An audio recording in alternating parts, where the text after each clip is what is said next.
আল হারামাইন ideal মাদ্রাসার দ্বিতীয় semester পরীক্ষার ফলাফল প্রকাশ ও পুরস্কার বিতরণী অনুষ্ঠান মাদ্রাসার মিলনায়তনে অনুষ্ঠিত হয়েছে। উদ্বোধনী কোরআন তেলাওয়াত করেন অত্র মাদ্রাসার হিফজ বিভাগের ছাত্র মারুফ ইসলাম।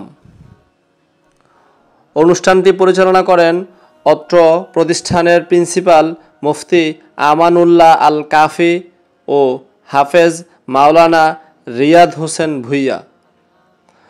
অনুষ্ঠানটি সভাপতিত্ব করেন অত্র প্রতিষ্ঠানের প্রতিষ্ঠাতা সভাপতি জনাব শামসুল হক ভূঁইয়া। প্রধান অতিথি হিসেবে উপস্থিত ছিলেন কুমিল্লা জামিয়া দারুল হুদা কমপ্লেক্সের প্রতিষ্ঠাতা পরিচালক শাইখ মোল্লা নাজিম উদ্দিন।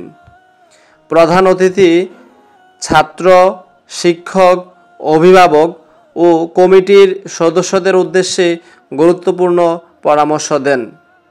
বিশেষ অতিথি হিসেবে উপস্থিত ছিলেন মুফতি দেলোয়ার হোসাইন হামিদি, খতিব, বাংলা বাজার কেন্দ্রীয় জামে মসজিদ, মুফতি আব্দুল মতিন মিয়াজি, গুনানন্দী কেন্দ্রীয় জামে মসজিদ, মুফতি Khandakar Umar Faruk, principal Alipur Iqra ideal school and college.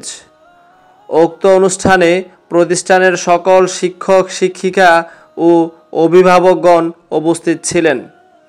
অতিথিদের আলোচনার শেষে দ্বিতীয় সেমিস্টার পরীক্ষার ফলাফল প্রকাশ ও পুরস্কার বিতরণ করা হয়। সবশেষে দোয়া ও মোনাজাত করা হয়।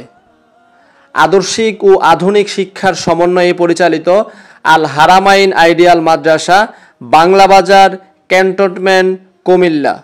আপনি আপনার সন্তানকে আল হারামাইন আইডিয়াল মাদ্রাসায় ভর্তি করুন।